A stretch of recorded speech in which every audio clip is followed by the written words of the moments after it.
मुकुल कुमार मिश्रा जी। राधे राधे जी। राधे राधे गुरुजी। गुरुजी, गृहस्थ आश्रम में रहते हुए किस तरह सेवा, पारिवारिक दायित्व और भागवत ज्ञान में कैसे सामंजस्य? सबसे पहली बात तो नाम जपने का अभ्यास करना चाहिए। उठते बैठते चलते फिरते खाते पीते क्रिया करते राधा राधा राम राम हरि हरि कृष्ण कृष्ण जो नाम प्रिय हो उसका अभ्यास करना चाहिए। और दूसरी बात ये भाव रखना चाहिए कि जो भी हम कर्म कर रहे हैं वो भगवान की सृष्टि का कर्म है। कोई भी कर्म हो तो हम उसे भगवान की प्रसन्नता का भाव रखें, भगवान के समर्पण का भाव रखें, क्योंकि गृहस्थी में कर्म करना ही है और विविध प्रकार के कर्म करना है, विविध भावों से करना है। आप किसी के पति हैं तो आप किसी के पुत्र हैं, तो आप किसी के पिता हैं, आप किसी के भाई हैं, आप हमारे राष्ट्र के एक हिस्से भी हैं, हमारे भारत के तो एक हिस्से है ना, नागरिक हैं, तो आपका भारत का भी एक जिम्मेवारी है। आप गंदे आचरण करें या अच्छे आचरण करें, पूरे हमारे उस पर प्रभाव पड़ता है। मान लो आप एक गांव में रहकर गंदे आचरण करें तो पूरा गांव बदनाम हो जाएगा। आप और गंदे आचरण करें तो आपके नाम के साथ भारत जुड़ता है, कहीं ना कहीं आप हिस्सेदार। तो हमको ये देखना है राष्ट्र के लिए, समाज के लिए, अपने लिए मंगलमय कार्य होने चाहिए। कोई पापाचरण न हो, कोई अधर्माचरण न हो, और जो कर्म हो वो भगवान को समर्पित कर दे और हृदय में भावना रखे, नाथ सकल संपदा तुम्हारी, मैं सेवक समेत सुतनारी, और नाम जप करे, निश्चित भगवत प्राप्ति हो जाएगी। बस पापाचरण। और गृहस्थी में क्या होता है कि इतना ममत्व हो जाता है कि वो ये समझ ही नहीं पाता कि ना ये पहले थे ना ये बाद में रहेंगे, ये बीच में केवल भास रहे।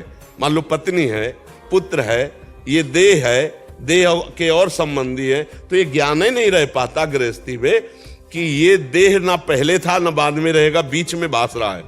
और ये पत्नी पहले नहीं थी, बाद में भी नहीं रहेगी, बीच में भास रही। तो बीच में जो है वो कौन है? जो पहले था बाद में रहेगा, वो कौन है? भगवान। इस रूप में भगवान ही है। हम ये ज्ञान नहीं जान पाते, इसी से हमारी दुर्गति होती है। हमारी दुर्गति का कारण ये देह भाव है, हमारी दुर्गति का कारण ये प्रपंच भाव है। अगर इसी को हम भगवत भाव कर ले तो गृहस्थी में रहते हुए भगवान की प्राप्ति हो जाए। हमें दृष्टि रखना है भगवत पर, व्यवहार पत्नी वाला ही करना है, व्यवहार पुत्र वाला ही करना है। जो स्वांग मिला है हमको स्वांग वही करना है। किसी के हम पिता है, किसी के भाई है, तो हमें वही व्यवहार करना है, पर दृष्टि रखने सब में कि मेरे प्रभु सबके हृदय में विराजमान है, उनकी प्रसन्नता के लिए हम कार्य करें। हमारा धर्म तब बिगड़ता है जब हम स्वसुख वांछा से युक्त हो जाते हैं। मेरी पत्नी है, इसका कर्तव्य मेरे लिए क्या बनता है, अब धर्म बिगड़ जाएगा। मेरी पत्नी है, मेरा कर्तव्य इसके लिए क्या बनता है, अब धर्म बन जाएगा। आप हमारी बात समझ रहे हो? तो धर्म पूर्वक अपने कर्तव्य का निर्वाह करते हुए, भगवान नाम जप करते हुए अपने कर्मों को भगवान को समर्पित कर दे, पक्का भगवत प्राप्ति हो जाएगी। बिल्कुल सरल भाषा में भगवत प्राप्ति की बात करें। अपने धर्म का, अपने कर्तव्य का पालन करते हुए, नाम जप करते हुए उस कर्म को भगवान को समर्पित कर दिया जाए तो निश्चित भगवत प्राप्ति। जब युद्ध जैसे कर्म को भगवान करे, मामनुस्मर युद्ध च, मेरा स्मरण करते हुए युद्ध करो, तो इससे बड़ा कोई कर्तव्य तो है नहीं, क्योंकि युद्ध में तो गला काटना, अपना गला बचाना है। ऐसी प्रवीणता युद्ध जैसी कर्तव्य में, और उसमें भी कह रहे मामनुस्मर, मेरा स्मरण कर। इसका मतलब हर कार्य करते हुए भजन हो सकता है। तो हम भजन करते हुए हर कार्य करें और सब कार्य भगवान को समर्पित कर दें, इसी से हम मुक्त हो जाएंगे। भगवान कह रहे यत करो, जो करो मेरे को समर्पित कर दो, खत्म हो गया खेल। हम चाहे जितने बड़े अपराधी हो, सिद्ध हो गए हो अपराधी, लेकिन राष्ट्रपति अगर माफ कर दे तो माफ हो जाएगा, नहीं हो जाएगा?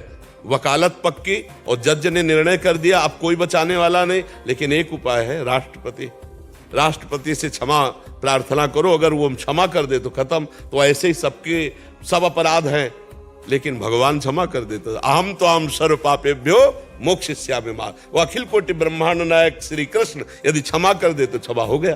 तो हम भगवान को सारे कर्म समर्पित करते हुए भगवद आश्रित नाम जप करें। तो गृहस्थी में क्या है भैया, तुम्हारी गृहस्थी में कितने लोग होंगे? 5-6 लोग, 8 लोग। तो बाबा कहते सबसे बड़ी गृहस्थी है। हाँ हाँ, पक्का समझो। तो अब ये गृहस्थी हमको खल क्यों नहीं रही? क्योंकि सब भगवान के हैं और सबका भरण पोषण भगवान कर रहे हैं और हम भी भगवान के, तो हम चक्क आनंदित है, कोई चिंता नहीं है, कोई चिंता। तो ऐसे ही आप भी निश्चिंत हो जाओगे यदि भगवान की शरण में होकर भगवान के लिए कर्म करो और नाम जप करो, तो आप भी बेपरवाह हो जाएंगे। आप देखेंगे कि आपके परिवार का भरण पोषण वही कर रहा है जो विश्व का भरण पोषण कर रहा है, आप केवल निमित्त मात्र हैं। कर्ता भाव गया, जीवन मुक्त हो जाओगे। कर्ता भाव ही बांधने वाला है।